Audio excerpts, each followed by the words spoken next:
अब आता हूं मैं तुम्हारे पुस्तक के ऊपर। पुस्तक में कैसे कैसे चीज दिया है, आप मीट चालू करते हैं। तुम्हारा पुस्तक में क्या करते हैं इसके बारे में आते हैं अपन। ठीक है, जैसा कि सत्र 3 इंजन का मैं पढ़ रहा हूं पुस्तक के हिसाब से। पिछले स्तर में आपने आईसी इंजन की परिभाषा, इंजन के प्रकार, एसआई इंजन और सीआई इंजन, आईसी इंजन के विभिन्न घटकों और उनके उद्देश्यों के बारे में अध्ययन किया है। पिछले बार हमने पढ़ा था। हम फिर से कह सकते हैं कि इंजन या मोटर एक मशीन है जो रासायनिक ऊर्जा को यांत्रिक ऊर्जा में परिवर्तित करता है। पहले ही बता चुका हूं, रासायनिक ऊर्जा मतलब पेट्रोल डीजल से मिलने वाली ऊर्जा और यांत्रिक ऊर्जा मतलब मशीन की ऊर्जा। ठीक है। ताप इंजन जिसमें आंतरिक दहन इंजन और बाह्य दहन इंजन भी सम्मिलित है, ईंधन जलाकर गर्मी उत्पन्न करता है तथा यह गर्मी उपयोगी गति में परिवर्तित होती है। गर्मी सीधी सी बात है, वो चलता है जब चाहे पेट्रोल हो चाहे डीजल हो, किसके अंदर चलता है, सिलेंडर के अंदर चलता है। तो क्या उत्पन्न होती है, गर्मी। वो गर्मी किसको देता है, वह अपना पिस्टन को देता है। पिस्टन उसी गर्मी को सोखकर झटके से दिशा डीडीसी से बीडीसी की ओर आता है और क्या होती है, क्रैंक को घुमाता है और क्रैंक घूमने के कारण क्या होता है, पहिया घूमता है। ठीक है। इस स्तर में आप ऑटोमोबाइल इंजन के विभिन्न वर्गीकरण, आईसी इंजन में प्रयोग किए जाने वाले विभिन्न तकनीकी शब्द आदि के बारे में जान रहे हैं। आईसी इंजन पहले ही बता रहा हूं, क्या इंटरनल कंबशन इंजन। ठीक है। इसके बारे में हमको पढ़ना है। चित्र तुम लोग देख लेना, चित्र समझ लेना, कुछ चीज समझ में नहीं आएगा पूछ लेना। अब आते हैं इंजन के प्रकार के ऊपर। इंजन किस किस प्रकार से किस किस रूप में अपना क्या होता है, वर्गीकृत या कितने प्रकार में बांटा जाता है। पहला है ऑपरेशन साइकिल। जैसा कि मैंने पहले तुमको बताया, साइकिल का मतलब वही होता है कि वो जो 4 प्रोसेस रहते हैं। पहला प्रोसेस क्या रहता है तुम्हारा, सक्शन या इनलेट प्रोसेस।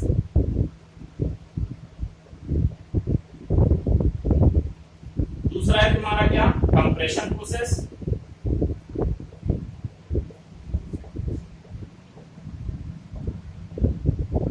तीसरा है तुम्हारा क्या, एक्सपांशन या पावर प्रोसेस।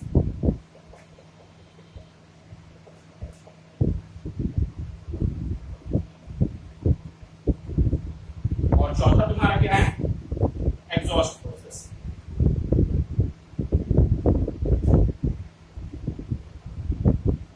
तो ये 4 प्रोसेस मिलकर क्या बनाते हैं, एक साइकिल बनाते हैं। साइकिल जैसा लिखा है उसमें क्या, साइकिल।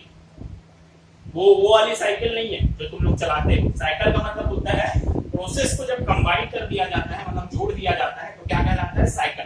अभी तुम लोग केमिस्ट्री, अभी तो खैर थर्मोडायनेमिक्स नहीं पढ़ोगे, केमिस्ट्री में पढ़ोगे इसके बारे में या 10वीं में शायद तक नहीं होगा। ये तुम्हारा होगा 12वीं या 11वीं में होगा। साइकिल किसको बोलते हैं, कैसे बनाते हैं, ये सब चीज के बारे में पढ़ोगे। तो जो डीजल इंजन है वो डीजल साइकिल पर डिपेंड करता है और जो पेट्रोल इंजन है वो ऑटो साइकिल पर डिपेंड करता है। कैसे होता है, क्या होता है, मैं बता दूं यहाँ।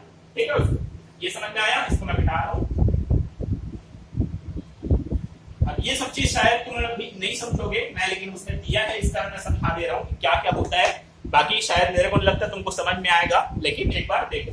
ठीक है, ये तुम्हारा बनता है थर्मोडायनेमिक का पार्ट है। थर्मोडायनेमिक हिंदी में क्या बोलते हैं ये भी नहीं पता मेरे को। थर्मोडायनेमिक आगे जब पढ़ाई करोगे तो उसका पार्ट है। इधर रहता है तुम्हारा, जैसे तुम एक्सिस बनाते हो, इधर वाई एक्सिस इधर एक्स एक्सिस, वैसे ही रहता है। इधर रहता है तुम्हारा प्रेशर और इधर रहता है तुम्हारा वॉल्यूम। प्रेशर को पी से डिनोट करते हैं, वॉल्यूम को पी से डिनोट करते हैं, मतलब पी लिखते हैं। ठीक है, वॉल्यूम वॉल्यूम वॉल्यूम। ठीक है,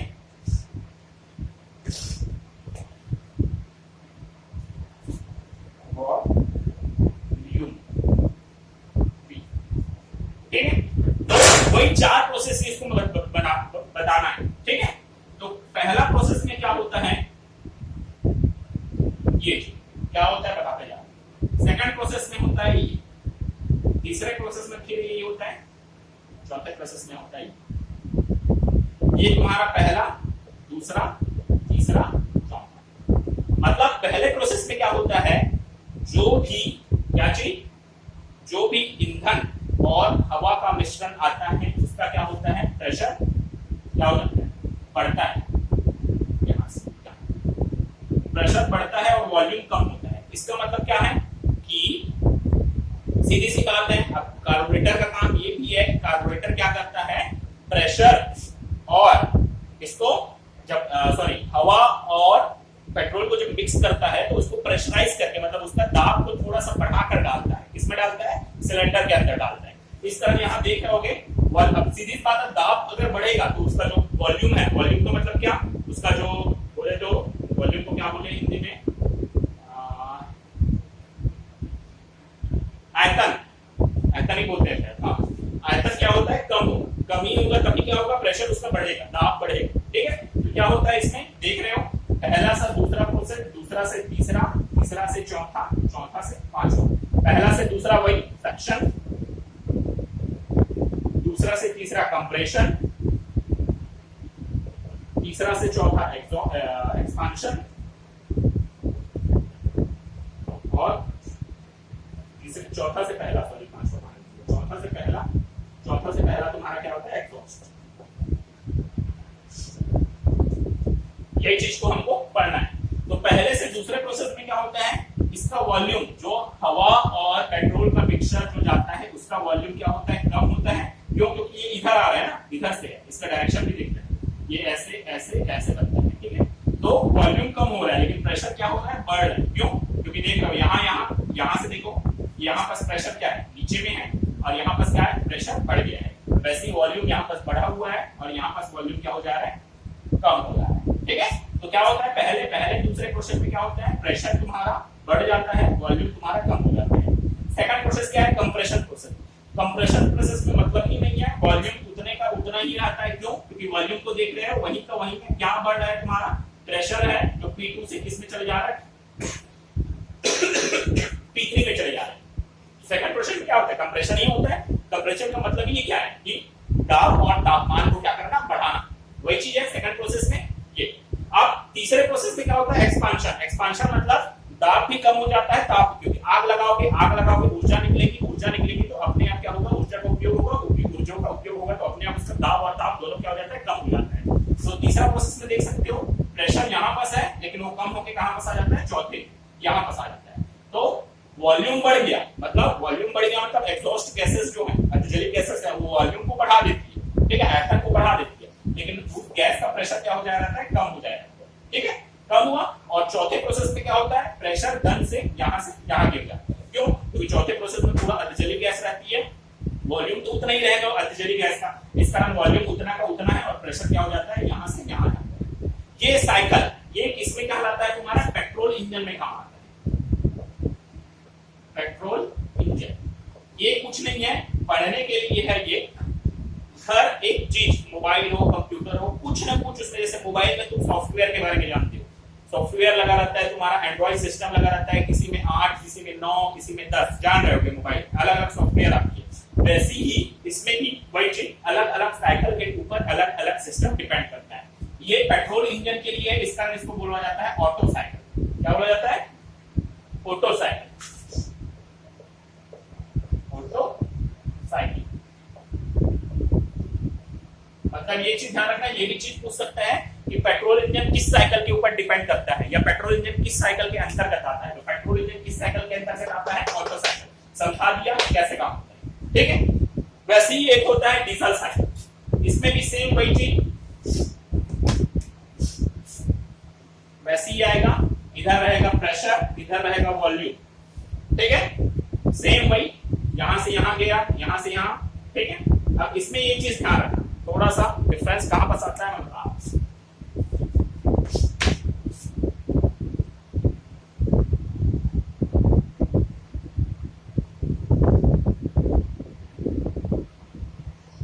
यहां ये तुम्हारा पहला से दूसरा, दूसरा से तीसरा, तीसरा से चौथा, चौथा से पहला। ठीक है, ये भी उसी प्रकार चलेगा, ये।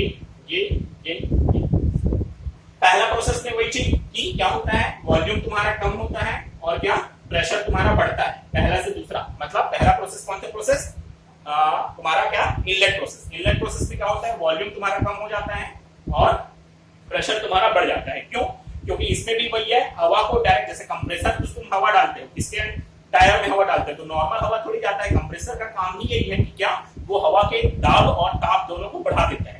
तो वही चीज यहाँ भी होता है, जो हवा अंदर जाती है सिलेंडर के अंदर, वो क्या है, बढ़े हुए दाब के साथ जाती है, इस कारण इसका प्रेशर पहले से ही बढ़ जाता है। सेकंड प्रोसेस में क्या होता है, कंप्रेशन होता है। तो कंप्रेशन में क्या होता है, कंप्रेशन में क्या, प्रेशर जो है वो उतने का उतना ही रहता है। क्या होता है, इसमें वॉल्यूम बढ़ता है, इसका वॉल्यूम बढ़ जाता है, हवा गई है उसका।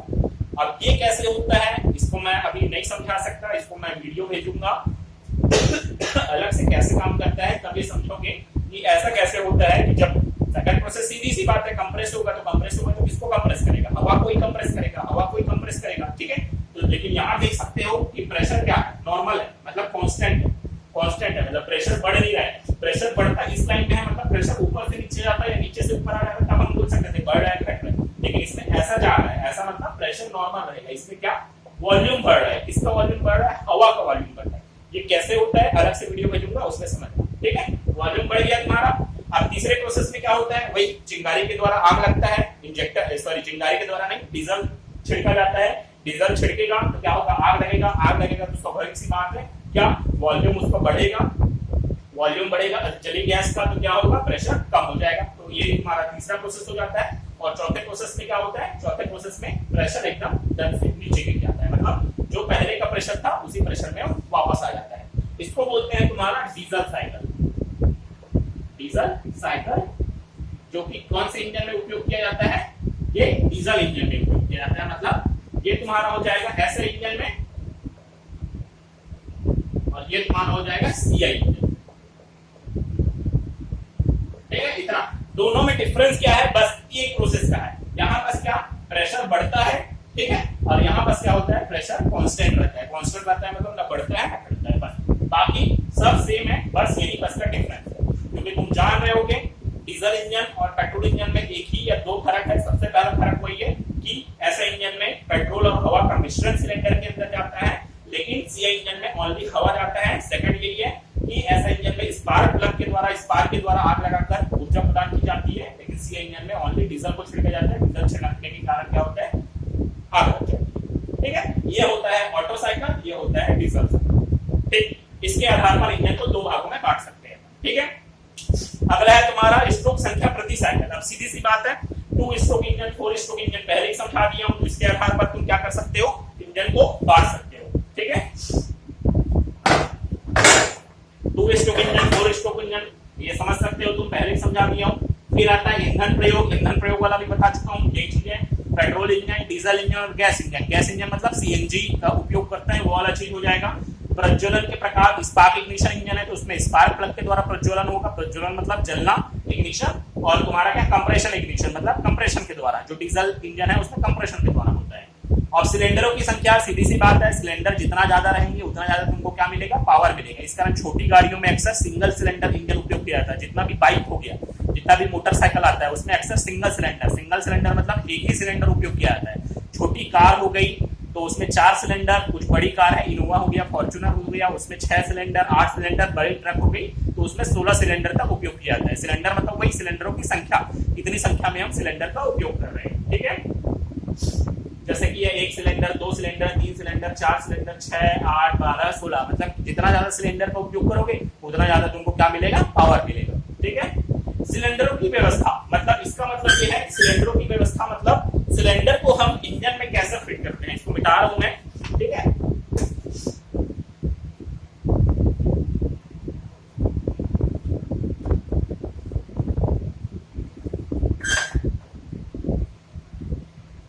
सिलेंडर को हम इंजन में कैसा फिट करते हैं उसके अनुसार भी इंजन को बांटा जाता है। पहला है तुम्हारा क्या, inline vertical engine. Inline vertical engine का मतलब जो तुम्हारा इंजन रहेगा या सिलेंडर रहेगा वो कैसे रहेगा, ऐसा रहेगा जैसे नॉर्मल हम चित्र बनाते हुए बनाते हैं। ये है तुम्हारा वर्टिकल। वर्टिकल का मतलब क्या होता है, ये वाली लाइन को वर्टिकल बोलते हैं। और वही अगर ऐसे बनाते हैं तो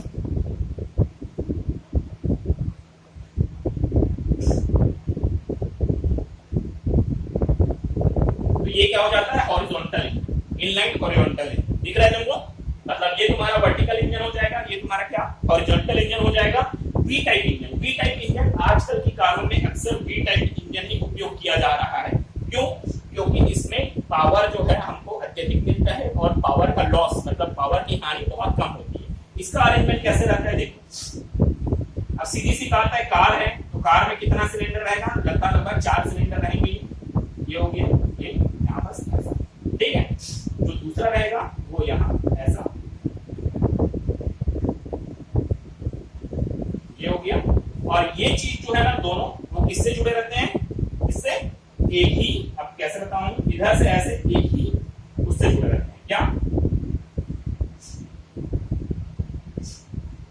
ऐसे, मतलब सिलेंडर कौन से आकार में रहते हैं, वी आकार में रहते हैं। अभी मैं उल्टा बता दिया, या इसको ऐसा सीधा करोगे तो ऐसा होता है। सिलेंडर का जो अरेंजमेंट रहता है वो कैसे आकार में रहता है, वी के आकार में रहता है, इस कारण इसको बोला जाता है वी टाइप इंजन। ठीक है, अब ये कैसे होगा, फोटो में दिखा दूंगा, फोटो में आसानी से समझ सकते हो। ठीक है, चौथा है तुम्हारा opposite cylinder engine. Opposite cylinder engine में क्या होता है, सिलेंडर एक ही रहता है, जैसे ये सिलेंडर एक है, इसमें क्या किया जाता है, दो पिस्टन फिट कर दिया जाता है, एक पिस्टन इधर, ठीक है, एक पिस्टन इधर। ठीक, इसका क्रैंक अलग रहता है और इसका क्रैंक अलग रहता है। ठीक है, बीच में क्या, इधर से क्या दिया जाता है, पेट्रोल और हवा का मिश्रण दिया जाता है। तो पेट्रोल और हवा का मिश्रण आएगा तो क्या करेगा, दोनों दबाएंगे तो इससे क्या है, पावर ज्यादा मिलता है। उसी सीसी में, उसी में इसमें क्या हमको पावर ज्यादा मिलेगा, क्यों, क्योंकि ज्यादा दबाएगा, दोनों मिलकर दबाएंगे, ये भी ऊपर नीचे होगा, ये भी ऊपर नीचे में, दोनों मिलकर दबाएंगे तो क्या अच्छे से दबेगा, अच्छे से दबेगा तो पावर लॉस कम होता है। तो ये तुम्हारा क्या हो गया, opposite cylinder engine, radical engine, radial engine. Radial engine में क्या होता है, ये ऐसा रहता है, यहां से यहां एक पिस्टन को फिट कर दिए रहते हैं, इधर एक सिलेंडर रहता है, इधर एक सिलेंडर रहता है, इधर एक सिलेंडर रहता है, यहाँ एक पिस्टन इसके द्वारा जुड़ा रहता है, यहाँ एक पिस्टन इसके द्वारा जुड़ा रहता है, यहाँ एक पिस्टन इसके द्वारा जुड़ा रहता है और यहाँ एक पिस्टन इसके द्वारा जुड़ा रहता है, ऐसा। तो ये क्या रहता है, ये चारों ओर जब घूमना चालू करता है तो सीधी सी बात है, जब इधर जाएगा मतलब ये अंडा आकार में घूमता है, ऐसे ऐसे ऐसे, तो इधर जाएगा तो सीधी सी बात है, इसको दबाएगा, इसको क्या करेगा, मतलब ये दबेगा, मतलब ये कंप्रेस होगा, ये क्या होगा, एक्सपांड होगा। ठीक है, वैसे ही जब इधर जाएगा तो ये दबेगा, ये एक्सपांड होगा। ठीक है, और वैसे ही ऊपर जाएगा तो ये दबेगा, ये एक्सपांड होगा, और इधर जाएगा तो ये दबेगा, ये एक्सपांड होगा। तो ये क्या रहता है, रेडियल इंजन। रेडियल इंजन मतलब गोले में, तो ये जो गोला रहता है वो घूमते रहता है, चारों जो सिलेंडर है या चारों जो पिस्टन है एक दूसरे से जुड़े रहते हैं, ये जिधर जाता है उधर वाला चीज दबता है उसके जो अपोजिट वाला चीज है, अपोजिट में जो इंजन है वो क्या होता है, एक्सपांड होता है। इतना है तुम्हारा ये इंजन के प्रकार, इसके हिसाब से सिलेंडरों की व्यवस्था के हिसाब से। ठीक है, वॉल्व व्यवस्था इंजन, जैसे मैं अभी बताया हूं, सिलेंडर को अलग अलग जगह में फिट कर दिया जाता है, वैसे वॉल्व को भी अलग अलग जगह में फिट किया जाता है। L head engine, L head engine मतलब क्या समझ रहे हो,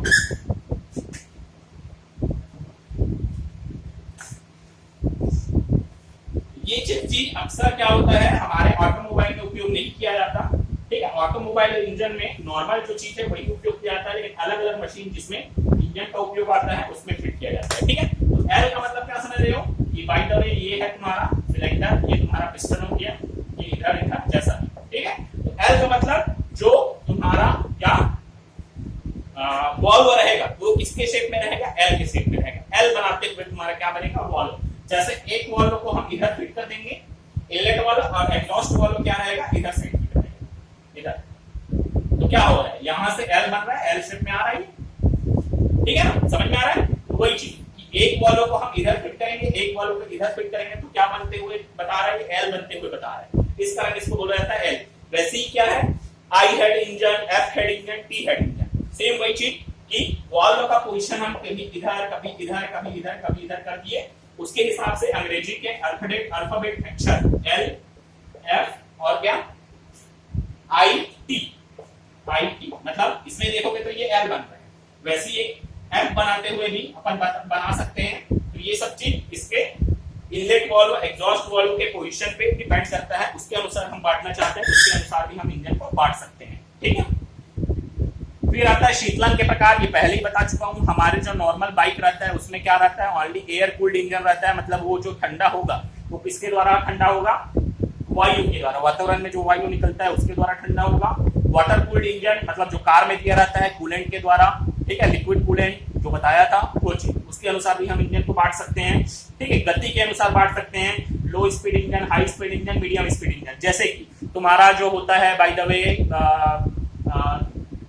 रोड रोलर होता है, जो रोड उपयोग करने के लिए, रोड को समतल बनाने के लिए उपयोग किया जाता है, उसको तुम कभी भी 20 किलोमीटर या 30 किलोमीटर प्रति घंटा के ज्यादा स्पीड में नहीं देखोगे, वो आराम से ही चलता है। तो वो किस में आ जाता है, लो स्पीड इंजन में आ जाता है। हाई स्पीड इंजन जैसे कार हो गया, सुपर कार हो गया, मर्सिडीज की कार हो गई, रेसिंग कार आती है, उसमें हाई स्पीड लगाया जाता है। मतलब क्या है, जो तुम्हारा आरपीएम रहता है, मतलब जो क्रैंक घूमता है, उसी के अनुसार स्पीड के अनुसार क्या इंजन को बांट सकते हैं अपन, low speed engine, high speed engine, medium speed engine. ठीक है, जो नॉर्मल बाइक आती है, जो नॉर्मल कार आती है, वो किसमें आती है, मीडियम स्पीड इंजन में आती है। ठीक है, carburettor engine, air injection engine, airless या सॉलिड इंजेक्शन इंजन। कार्बोरेटर मतलब जिसमें कार्बोरेटर लगा रहता है, जैसे पेट्रोल गाड़ियां। एयर इंजेक्शन इंजन जैसे डीजल गाड़ियां, जिसमें क्या होता है, सिर्फ एयर बस आता है, एयर बस इंजेक्ट होता है। और सॉलिड एयरलेस मतलब कई इंजन ऐसे आते हैं जिसमें हवा की जरूरत नहीं पड़ती, उसमें कुछ केमिकल डाल के हम क्या करते हैं, आग लगाते हैं। अब सीधी सी बात बताया हूं, अगर आग लगेगा तो आग लगाना है तुमको, तो क्या हवा की जरूरत पड़ेगी ही पड़ेगी, लेकिन कुछ ऐसा क्राइटेरिया रहता है जिसमें हमको हवा में आग नहीं लगाना रहता, हवा के द्वारा आग नहीं लगाना रहता, तो वहां क्या उपयोग किया जाता है, एयरलेस या सॉलिड इंजेक्शन इंजन उपयोग किया जाता है। ठीक है, नियंत्रण गवर्निंग करने की विधि। अब गवर्नर का काम क्या होता है, पिछले अध्याय में तुम देख सकते हो, गवर्नर का काम यह है कि यह ऊर्जा की बचत करता है। ठीक है, एक मिनट अपना गवर्नर का काम मैं बता देता हूँ। तीसरा अध्याय में इसको पढ़ सकते हो, इसी कारण मैं पहले बोला था कि तीसरा अध्याय सबसे पहले पढ़ना, उसके बाद इसको देखना। ठीक है, एक मिनट।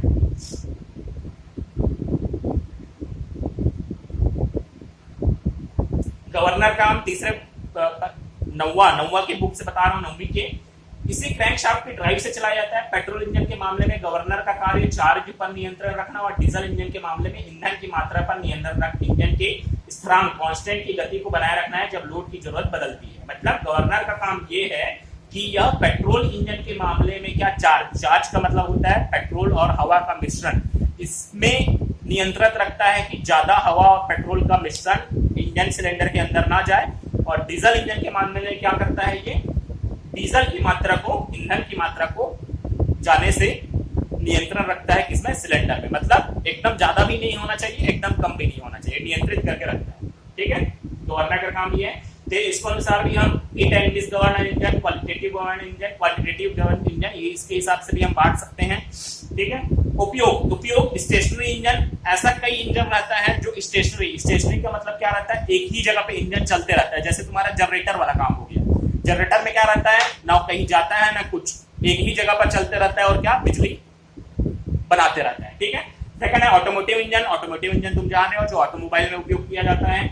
लोकोमोटिव इंजन, लोकोमोटिव का मतलब होता है रेल, तो रेल में भी आजकल इंजन का उपयोग किया जा रहा है। डीजल इंजन वाला देख रहे हो, रेल जिसमें बहुत ज्यादा धुआं निकलता है। डीजल आजकल तो बहुत कम हो गया है क्योंकि उससे वायु प्रदूषण ज्यादा होता है, लेकिन पहले के जमाने में डीजल से भी चला था। लोकोमोटिव का मतलब ही होता है रेल इंजन। ठीक है, मरीन इंजन, मरीन का मतलब होता है समुद्र।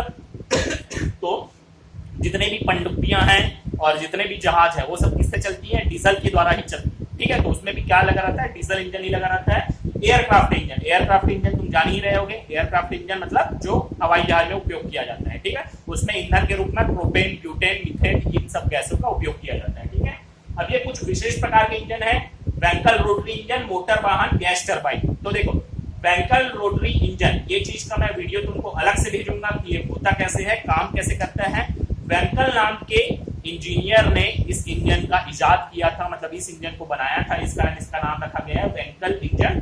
मोटर वाहन, गैस टरबाइन। गैस टरबाइन मतलब टरबाइन इंजन जो जान रहे होगे, जो टरबाइन किसमें उपयोग किया जाता है, पानी से बिजली बनाने के लिए उपयोग किया जाता है। वैसे ही यहाँ पर गैस टरबाइन का उपयोग किया जाता है, जिसमें गैस के द्वारा टरबाइन को घुमाया जाता है और टरबाइन के द्वारा क्या हमारा वाहन चलता है। तो ये सब बहुत लिमिटेड में है, अभी तक इनका उपयोग एक ही 2 वाहन है जिसमें प्रायोगिक तौर पर इसका उपयोग किया गया है, वैसा ये नहीं आता है। ठीक है, तकनीकी पारिभाषिक शब्द जो इंजन में प्रयोग किए जाते हैं। टॉप डेड सेंटर जानते ही होंगे, पिस्टन के ऊपरी। अब इसको मैं समझाते जाता हूँ एक करके, तो चित्र बनाकर। ठीक है,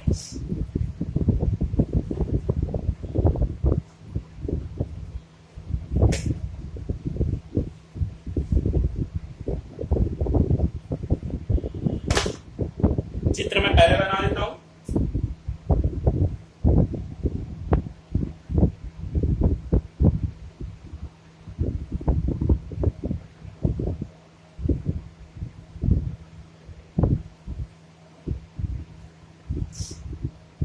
ये हो गया तुम्हारा ये। ठीक है, यहाँ लगाता है तो तुम्हारा क्या लेफ्ट वाल्व, यहाँ एग्जॉस्ट वाल्व। ऐसा इंजन है तो यहाँ पर क्या लगा रहेगा, स्पार्क प्लग। और सीआई इंजन है तो यहाँ इंजेक्टर, ठीक है, इतना। अब देखते हैं क्या क्या चीज होता है, ठीक है। तो सबसे पहला चीज आता है तुम्हारा क्या, top dead centre. Top dead centre मतलब टीडीसी, ये हो गया टीडीसी। तो यह क्रैंकशाफ्ट की स्थिति को दर्शाता है जब पिस्टन सिलेंडर में उच्चतम अवस्था में यानी सिलेंडर हेड से निकटतम स्थिति में होता है। मतलब एक काल्पनिक बिंदु, टीडीसी एक काल्पनिक बिंदु है जिससे पिस्टन ऊपर नहीं जा सकता। मतलब एक बिंदु, एक ऐसा बिंदु जो पिस्टन की पोजीशन को बताता है, पिस्टन इस बिंदु से ऊपर नहीं जा सकता। वैसे ही टीडीसी, टीडीसी मतलब इस बिंदु से पिस्टन नीचे नहीं जा सकता। खत्म, इतना है तुम्हारा क्या, टीडीसी पीडीसी। सेकंड है तुम्हारा क्या, तीसरा है तुम्हारा बोर। बोर का मतलब होता है ये सिलेंडर का तुम्हारा क्या व्यास, ये कहलाता है बोर। तुम लोग सुना होगा बोरिंग मशीन, जो क्या बोर करने के लिए काम आती है, ठीक है ना। पानी जो बोरिंग मशीन आता है ना, उसको बोरिंग मशीन क्यों बोला जाता है, क्यों, क्योंकि वो क्या करती है, जमीन में गोल आकार में क्या करती है, गड्ढा बनाती है, इस कारण उसको बोरिंग मशीन कहा जाता है। तो बोर का मेन मतलब होता है क्या, सिलेंडर का व्यास, ठीक है।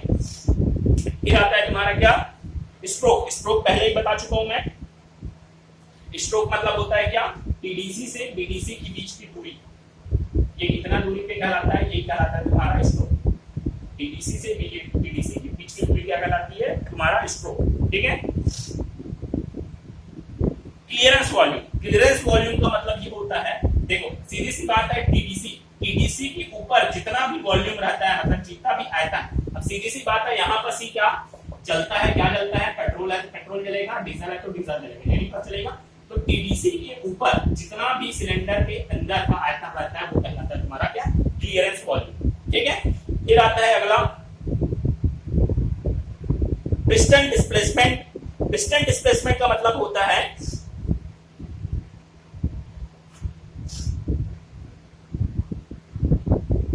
जब पिस्टन टीडीसी से बीडीसी तक की दूरी तय करता है, इस समय जो परिमाण वॉल्यूम विचलित होता है पिस्टन डिस्प्लेसमेंट कहलाता है। यदि सिलेंडर डी है और एस स्ट्रोक है तो पिस्टन डिस्प्लेसमेंट को निम्न समीकरण द्वारा दर्शाया जाता है। मतलब कि पिस्टन डिस्प्लेसमेंट का मतलब ये होता है कि यहां से यहां तक का क्या वॉल्यूम, वॉल्यूम बोले तो तुम्हारा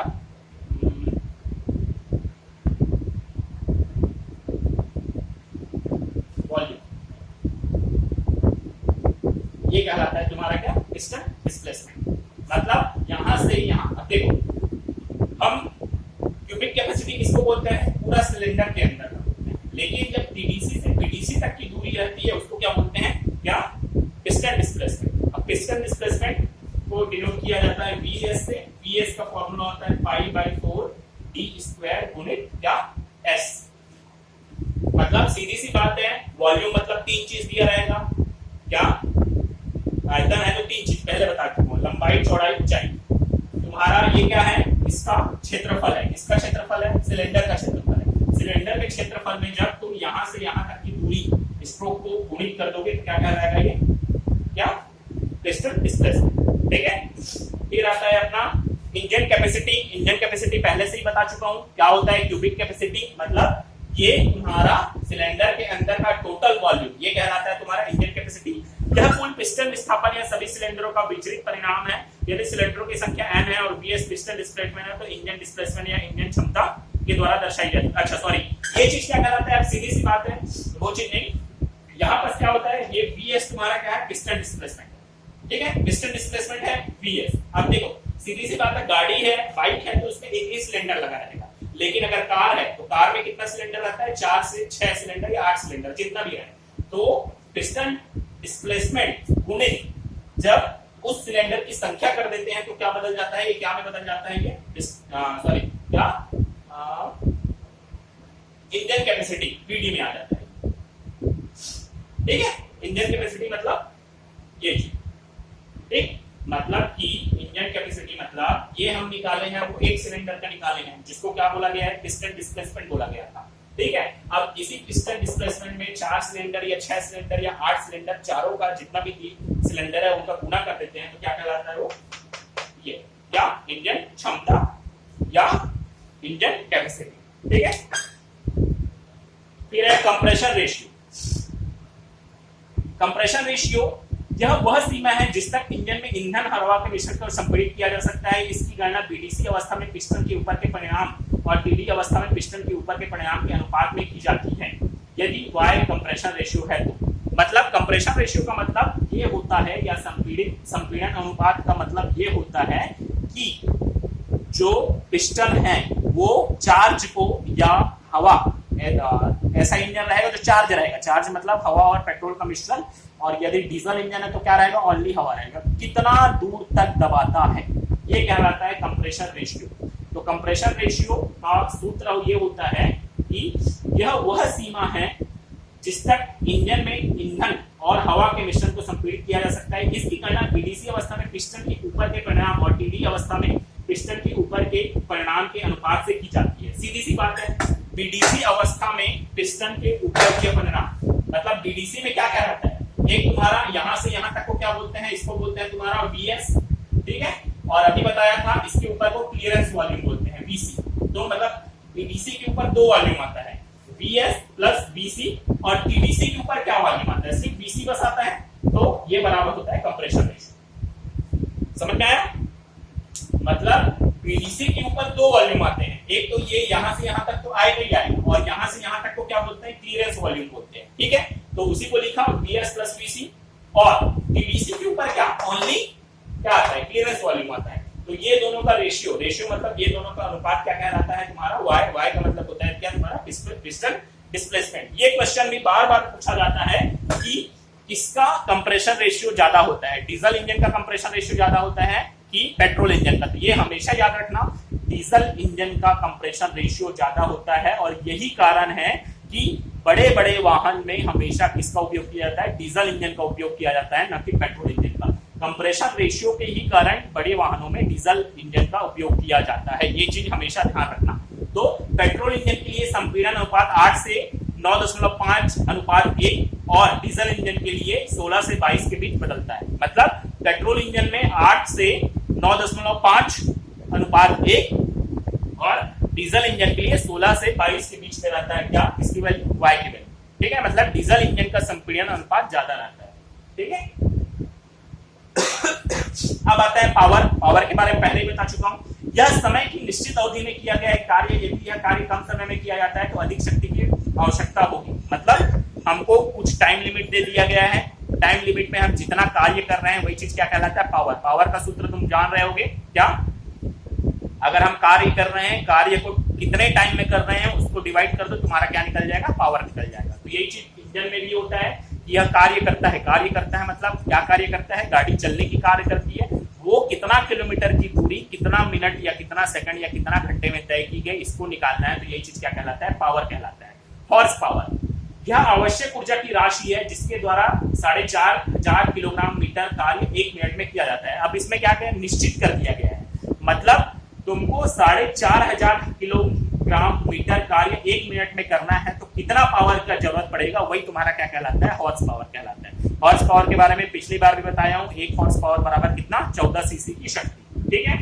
इंडिकेटेड हॉर्स पावर, अब ये चीज ध्यान रखो, इंडिकेटेड हॉर्स पावर मतलब होता है, जैसे मैं पहले बताया हूं, कोई भी मशीन रहे वो क्या करेगी, ऊर्जा कहीं ना कहीं लॉस करेगी। पिछले क्लास में बता दिया था कि जैसे तुम 100 रुपए का पेट्रोल डलवा रहे हो तो कायदे से गाड़ी को कितना किलोमीटर चलना चाहिए, 100 किलोमीटर चलना चाहिए, लेकिन कितना किलोमीटर चलता है वो 60 से 70, ज्यादा से ज्यादा 70 किलोमीटर चलेगा, उससे ज्यादा नहीं चलेगा, ठीक है। तो ये किस कारण होता है गाड़ियों में भी बहुत प्रकार के क्या होते हैं, लॉस होते हैं। लॉस मतलब हानि, कहीं फ्रिक्शन के कारण, घर्षण के कारण हानि होती है, घर्षण के कारण, और कहीं लीकेज होते रहता है, कहीं अधजली गैस, ये सब क्या है, लॉसेस में आ जाते हैं। लॉस मतलब हानियों में आ जाते हैं, ठीक है। तो ये चीज ध्यान रखना कि जो क्रैंकशाफ्ट, जो यहाँ पर क्रैंकशाफ्ट है, ये जो पावर बनाता है, ये पावर क्या कहलाता है, इंडिकेटेड हॉर्स पावर कहलाता है। मतलब यहां से जो पावर बनता है वही चीज क्या कहलाता है, इंडिकेटेड हॉर्स पावर। मतलब एक्चुअल पावर यहीं से बनता है, एक्चुअल पावर यहां से बनता है, वही क्या कहलाता है, इंडिकेटेड हॉर्स पावर कहलाता है, ठीक है। सेकंड है ब्रेक हॉर्स पावर। अच्छा सॉरी उल्टा हो गया, सॉरी।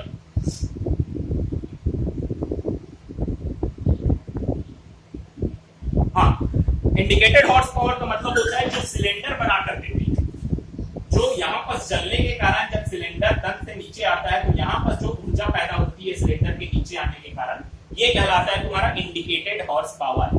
यही तुम्हारा क्या रहता है, एक्चुअल पावर रहता है गाड़ी का। ठीक है, अब ये नीचे आएगा तो यहाँ भी थोड़ा घर्षण होगा, इधर भी कहीं पिन लगे हैं तो यहाँ भी कहीं घर्षण होगा। तो घर्षण होने के कारण क्या होता है, लॉस हो जाता है। लॉस मतलब ऊर्जा की हानि होती है। तो ऊर्जा की हानि मतलब यहाँ से यहाँ पर बाई द वे 100 है ऊर्जा, यहाँ आते आते कितना हो जाता है, 80 हो जाता है। ठीक है, यहाँ 100 है तो यहाँ आते आते 80 क्यों होगा, क्योंकि यहाँ घर्षण के कारण, यहाँ कुछ और के कारण, यहाँ पिन के कारण, या यहाँ आते जलीय गैस के कारण पूरा नहीं चलता, तो यहाँ आते आते 80 हो जाता है। तो ये तुम्हारा पावर कहलाता है क्या, इंडिकेटेड पावर। और ये तुम्हारा पावर कहलाता है क्या, ब्रेक हॉर्स पावर। मतलब जो क्रैंकशाफ्ट में ऊर्जा जाती है वो कहलाती है तुम्हारा ब्रेक हॉर्स पावर, और जो सिलेंडर के द्वारा जनरेट किया जाता है वो तुम्हारा कहलाता है इंडिकेटेड पावर। ठीक है, ठीक। अब क्या है, तीसरा है तुम्हारा क्या, friction horse power. Friction horse power मतलब सीधी सी बात है, फ्रिक्शन मतलब घर्षण। तो जो लॉस होता है यहाँ इन दोनों के बीच में जो लॉस होता है वो क्या कहलाता है, फ्रिक्शन हॉर्स पावर। तो कैसे निकाल सकते हैं, इंडिकेटेड हॉर्स पावर में जब तुम ब्रेक हॉर्स पावर को घटा दोगे कितना आएगा, 100 में 80 घटाए 20, तो ये 20 क्या कहलाता है, लॉसेस। लॉसेस को क्या बोला जाता है, लॉस मतलब हानि, हानि को ही बोला जाता है क्या, फ्रिक्शन हॉर्स पावर। ये चीज कहलाता है। ठीक है, टॉर्क। टॉर्क के बारे में पहले ही बता चुका हूं। एक प्रकार से देखोगे तो टॉर्क क्या है, गाड़ी की ऊर्जा। ठीक है, यही टॉर्क तुम्हारा यहाँ पर से ये घूमता है ना, ये चीज कहलाता है टॉर्क। टी से डिनोट करते हैं। एक प्रकार से ये गाड़ी की ऊर्जा है। हम लोग जैसे ऊर्जा बोलते हैं तो ऑटोमोबाइल वाहन में उसे किसके नाम से जाना जाता है, टॉर्क। इसी टॉर्क के कारण ये घूमता है, और घूमता है तो क्या, ये इसके द्वारा एक्सल जुड़ा रहता है, एक्सल के द्वारा पहिए जुड़े रहते हैं, तो पहिया क्या होता है, घूमता है। तो यही चीज कहलाता है क्या, टॉर्क। एक बार पढ़ देता हूं। यह घूर्णन बल है जो किसी प्रदाय क्षण में क्रैंकशाफ्ट अक्ष के चारों ओर कार्य करती है। यह न्यूटन मीटर में व्यक्त किया जाता है। मतलब इसका न्यूटन मीटर इसका क्या रहता है, ऐसा ही यूनिट रहता है। इंजन टॉर्क वाहन संचालन प्रणाली से होकर सड़क पहियों तक पहुंचता है। इंजन टॉर्क द्वारा ही वाहन के पहिए घूमते हैं तथा वाहन सड़क पर आगे बढ़ते हैं। समझ में आया, मतलब ये चीज। ठीक है, टॉर्क। टॉर्क का मतलब जहां भी घूमने वाला चीज आएगा, जैसे तुम्हारा कूलर घूम रहा है, पंखा घूम रहा है, वहां एक ना एक प्रकार से देखोगे तो टॉर्क की गति लगती है। टॉर्क मतलब टॉर्क एक प्रकार से घूमने वाली ऊर्जा है। जहां पर जो भी चीज घूमेगा वहां पर ऊर्जा को किससे डिनोट करते हैं, टॉर्क से डिनोट करते हैं। और यही टॉर्क पहियों तक जाता है, और पहियों को घुमाने के लिए यही टॉर्क उपयोग में लाया जाता है। ठीक है।